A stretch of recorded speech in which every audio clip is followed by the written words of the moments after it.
Sa episode na ito ay pupuntahan natin ang isa sa pinakamalamig na lugar dito sa Pilipinas ay ang Mount Olis na may taas na 7,900 feet above sea level na matatagpuan din sa probinsya ng Atok Benguet sa Cordillera Region kung saan ay tatala ang pinakamababang temperatura na hanggang negative 1 degree Celsius.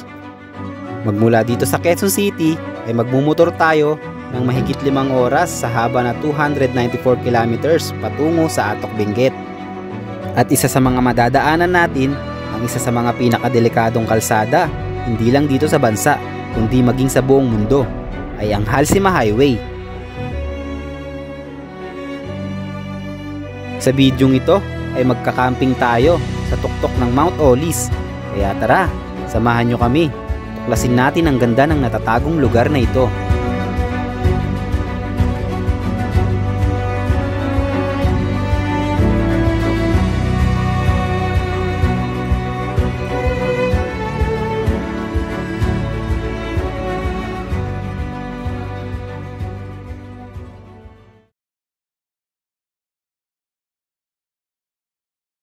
Alright guys, good morning. Today is Saturday, August 24, 2024. Ngayong araw ay babiyahe tayo ng Atok Benguet.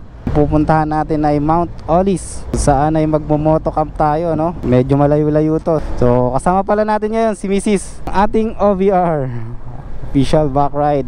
A total of 292 kilometers. So magta-travel tayo ng 6 hours and 46 minutes ayon kay Google Maps. So handa natin dito sa Bulacan, Pampanga, Tarlac, Pangasinan, La Union.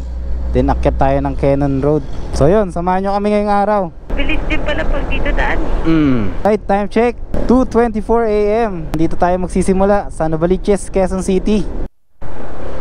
Alright, nandito na tayo sa service road ng NLEX. Nagsuot lang kami ng reflectorized vest, no? Para visible din tayo sa daan. Dahil meron ng batas sa Pangasinan, La Union na kailangan nakasuot ka ng reflectorized vest pagka 6 PM to 6 AM kung di ako nagkakamali.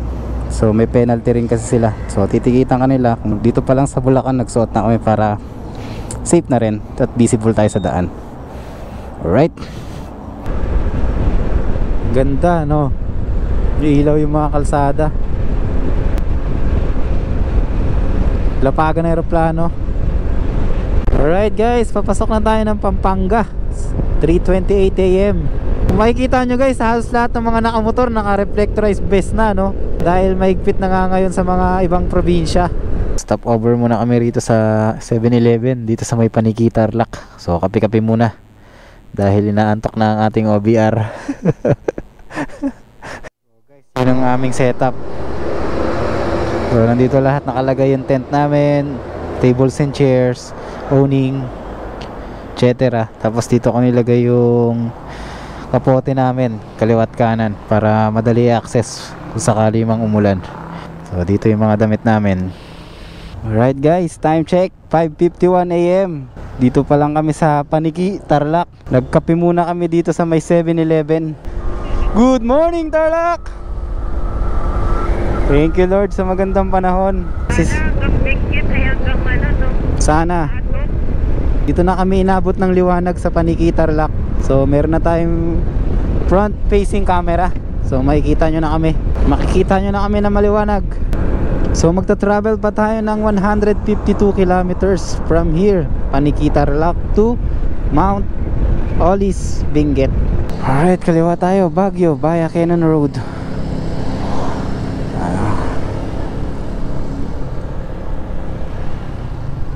7:14, paakyat na tayo ng Cannon Road. First time kong magmumotor dito sa Baguio. Buti maganda ang panahon na binigay sa atin dahil pag umuulan, maraming landslide dito sa Cannon Road.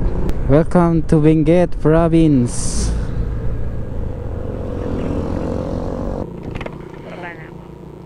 Sige lang.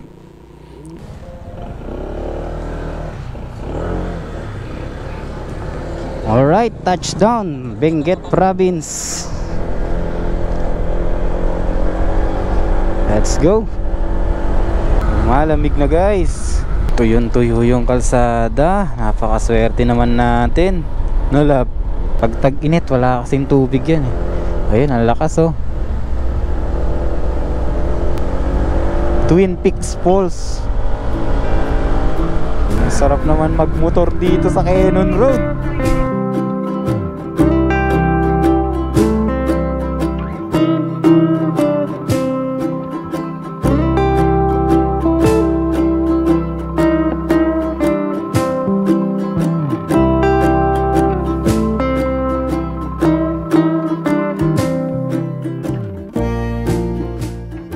Alright guys, dito na tayo sa Baguio City. 8:28 AM. Baguio City na tayo guys. Dapat na ang isa sa mga pangarap natin makapagmotor dito. Dami ng pine trees dito, no? Ganda talaga dito sa Baguio City. Kaya masarap magmotor dito eh. Di mainit eh. Teachers Camp, Mansion House, Session Road. Alright, dito tayo kanan.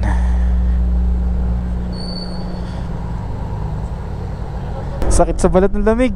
Tumatagos na sa akin. Wala pa akong warmer. Tirik yung araw pero ang lamig. Kamay ko sobrang lamig oh. No. Shift to low gear. Overshoot ka rin, no? Ay, kinoko. Wow. Kanan tayo rito. Right, 9:40 AM. Nandito na tayo sa Baguio La Trinidad, Bontoc Road o mas kilalang Halsima Highway. Daming Tamaraw FX dito, no? Dito na ipon yung mga Tamaraw FX. Yan ang mga dating UB Express sa Manila. National Tollgate, Baguio, Bontoc Road. Atok, 36 kilometers. Lumalamig na guys. Ayan oh, ramdam na ramdam ko sa balat yung lamig. Nakamesh kasi ako kaya tumatagos yung lamig. Ganda ng ambience, no?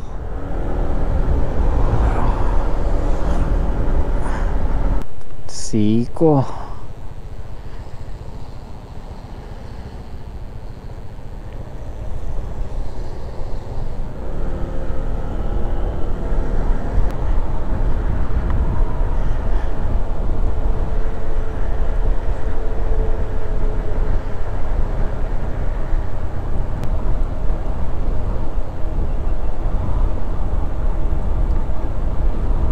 Alright, stop over muna tayo rito sa Atok Arabica.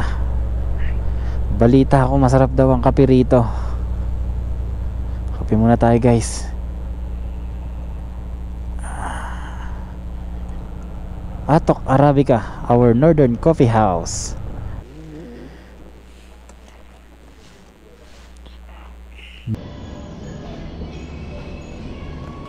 Anong mo, rice? Rice ako syempre. Number 8. Birthday ni Luis.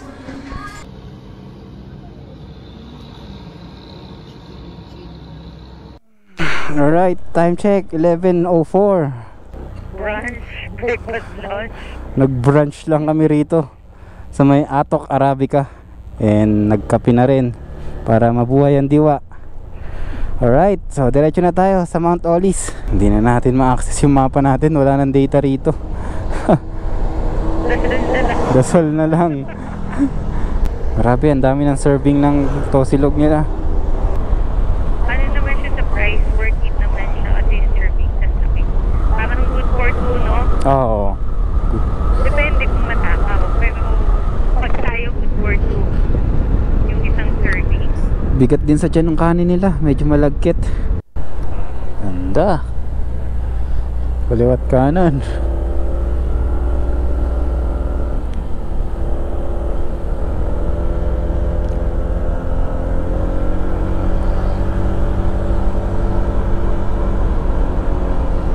Welcome to Cordillera guys. Napakaangas. Sarap magmotor dito. Lamig ano? Ang lamig.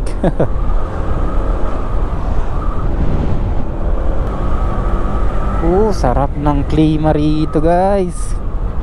Pero 9 degrees, 10 degrees, 15 pababa, malamig na yun ha. Kagabi nakita ko 14 degrees. Google. Hindi pa accurate ang Google. Ramdam na ramdam ko, tumatagos sa kamay ko kahit naka-gloves ako. What a view! Woohoo! Malapit na, tingnan. Medyo lumalapit-lapit na tayo, Agoms. Ang sarap pag motor. Hindi ka pinagpapawisan. Parang may aircon yung jacket natin, no? Kahit nakamotor ka. Na may mga sasakyan, hindi na nakasara yung bintana, nakabukas lang, no? May mahintuan ba rito? Yun, dun. Ganda. Ganda. Wow. Wow. Patong ka dun, no? Ayan yung ulap, kapantay na natin, guys. May bato. Hindi na natin kita yung bagyo. Ayan. Binakbak yung ilalim ng bato, no? Para gawa ng kalsada.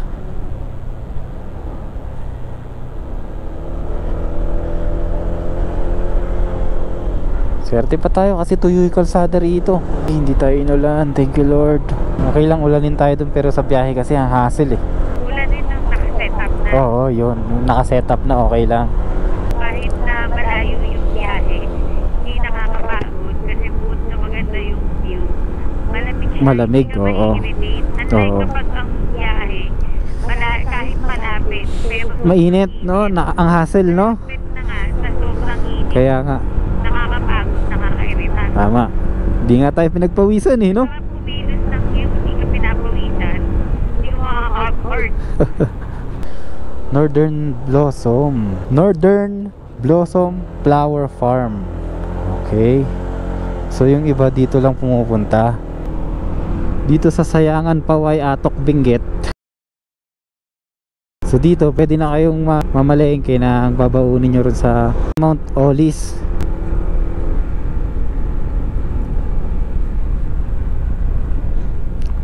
Sakura Park Heights Place, Mount Olis, kaliwa. O, dito tayo, kakaliwa tayo rito. Parang biglang taas daw to eh. Ayan na. Lapit na tayo, guys.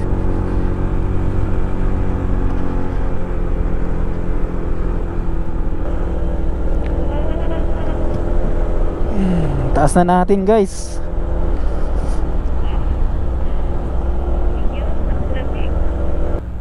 Mount Olis, Sakura Heights Park, this way. Kakaiba yung ambience dito. Parang Pasko lagi, no?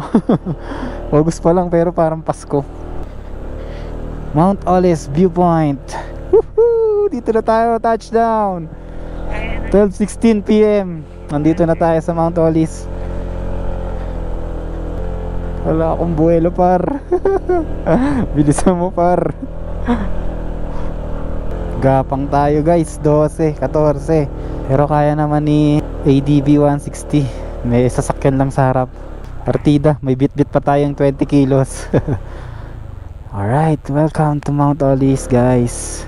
Mount Olis Viewpoint information.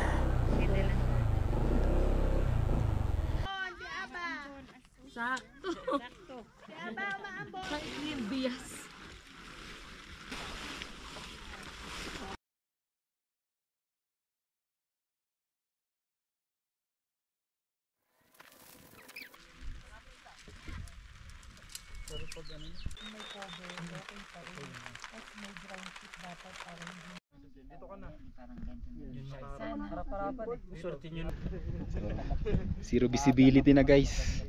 Kakatapos lang namin mag-setup.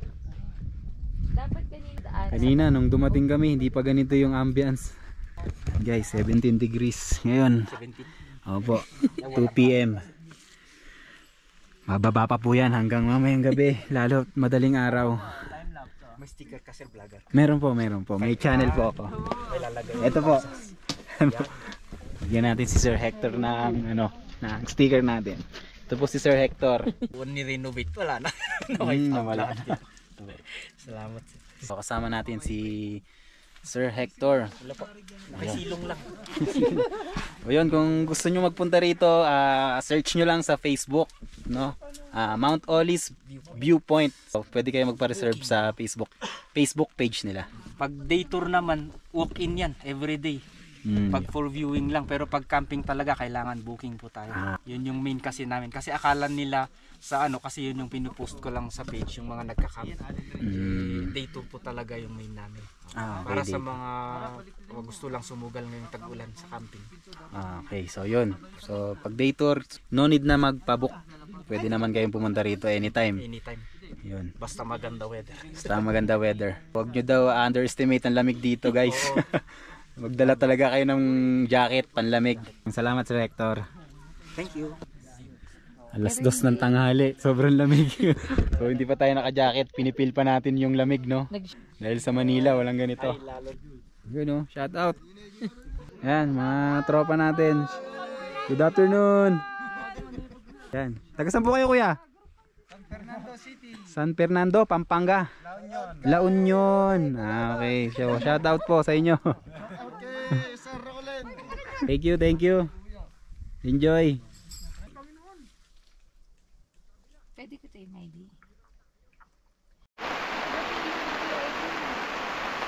And guys, nag-jacket na tayo. As of 2:37 PM. 15.7 degrees Celsius.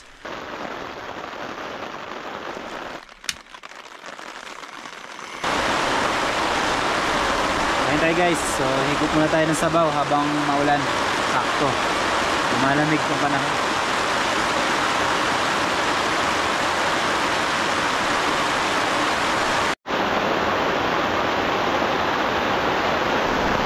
Sobrang lakas ng ulan pero bale wala. Nature hike lang, malakas.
Kakatapos lang ng malakas na ulan. Buti waterproof yung tent natin at saka yung awning natin. Sige po, akit tayo doon guys. Ayan yung bumungad sa atin pagtapos ng napakalakas na ulan. Kaganina hindi nyo makikita yan dahil sobrang fog. Ayan. So akit tayo doon sa isang site. Ayan guys, marami silang mga tanim dito. So nag-uumpisa pa lang yung tanim, hindi tayo makakapag-harvest, sayang. Yan, may mga lettuce, mga pechay bagyo, broccoli. Yun yung mga karaniwang tanim nila rito.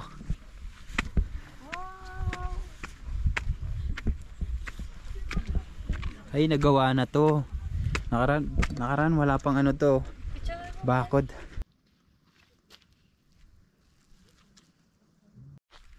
Saan? Buhay na buhay, no? Ganda, no? Ayan yata yung mami ni, ni Sir Hector. Pakalamig ng kamay ko, guys. Sobra. Mamaya mag-gloves na tayo. Strawberry. Strawberry. Strawberry pala yan.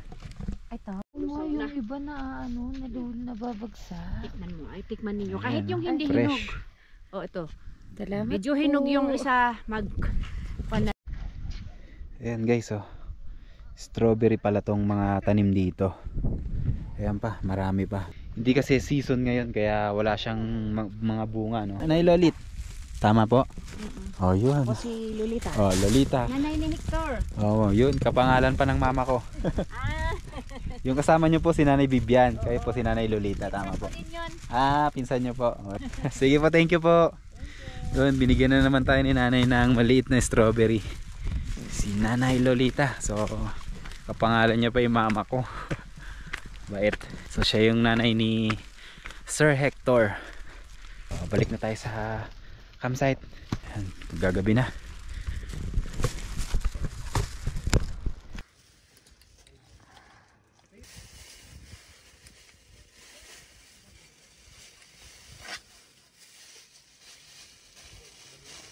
Alright, set up na tayo ng mga ilaw.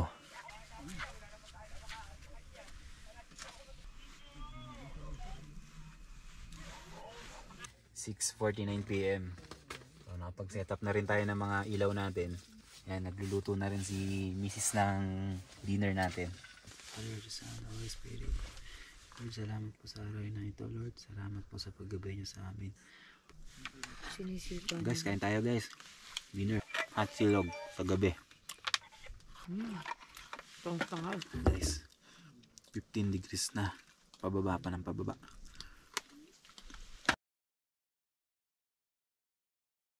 Alright guys, so 8:52 PM. Pumasok na kami rito sa tent. Sobrang lamig sa labas. Pumapalo ng 13 degrees Celsius, no? So maaga na kami matutulog dahil medyo pagod sa biyahe. Tulog na yung misis ko. Ako, inisipon na ako sa labas. 12:33 AM. So yun, pagising-gising tayo. Sobrang lamig talaga. Nagdoble na ako ng suot. Nagdagdag ako ng long sleeve. Isang t-shirt.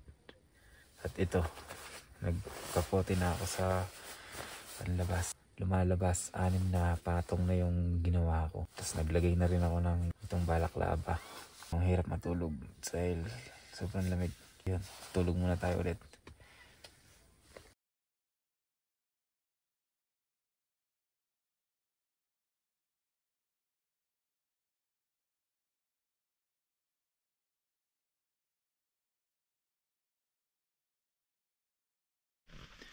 Ayan guys, good morning, good morning.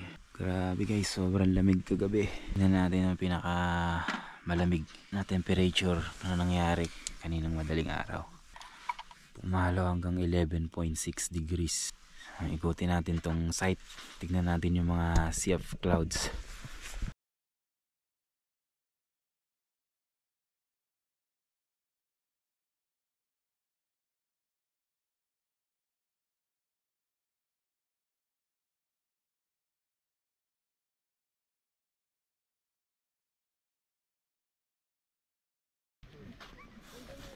Ayan yung sunrise guys. Dumami na yung tao dahil inaabangan nila yung sunrise. Pati yung sea of clouds. Kape muna tayo.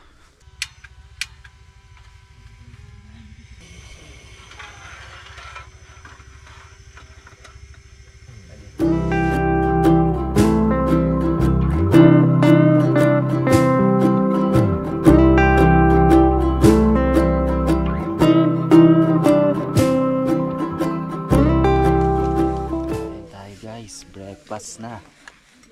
So mamaya pack up na, uwian na. Alright guys, good morning ulit. So kain tayo breakfast. Tosilog. Yan, maya rin magpapack up na kami ni Mrs. So dapat mag-iisang gabi pa kami, no?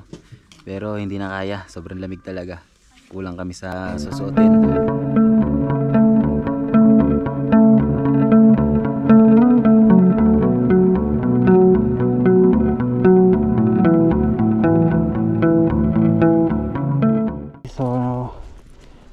Uwian na, nakapack up na kami.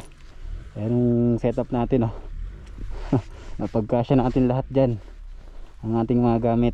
So nandito yung table and chairs, tent and awning natin, kumot, etc.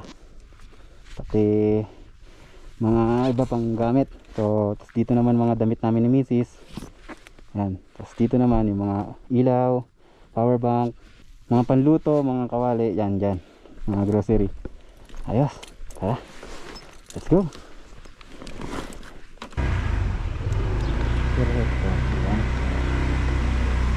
Director, thank you very much. Salamat po. Next time. Sir, iwan ko na sa'yo to. Remembrance. Ano to sir? Oras, tapos nandiyan yung mga temperature, Sige sir. humidity. Remembrance lang. Sige po. Sige sir, thank you. Ingat po. Thank you po. Salamat.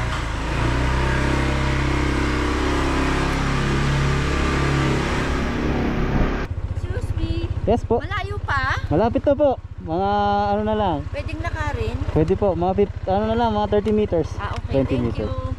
Maganda Sige po. ba doon? Or Maganda po. Babalik na kami? Maganda po, sulit. Thank you. Sige po. O baka di makaawang sa kanila. Kuya, sobrang ganda ate. Sobrang ganda. May entrance? Meron. Magkano? 100 per head. Sige po, tama, 100. Alright guys, so dito ko natatapusin ang ating video. Maraming salamat sa pagsama sa amin. Kung umabot ka sa part na to, maraming salamat sa iyo. Kung bago ka pa lang sa channel ko, huwag kakalimutan mag-like, share, and subscribe. Alright, kita-kits tayo. Vince TV, signing off. Peace out.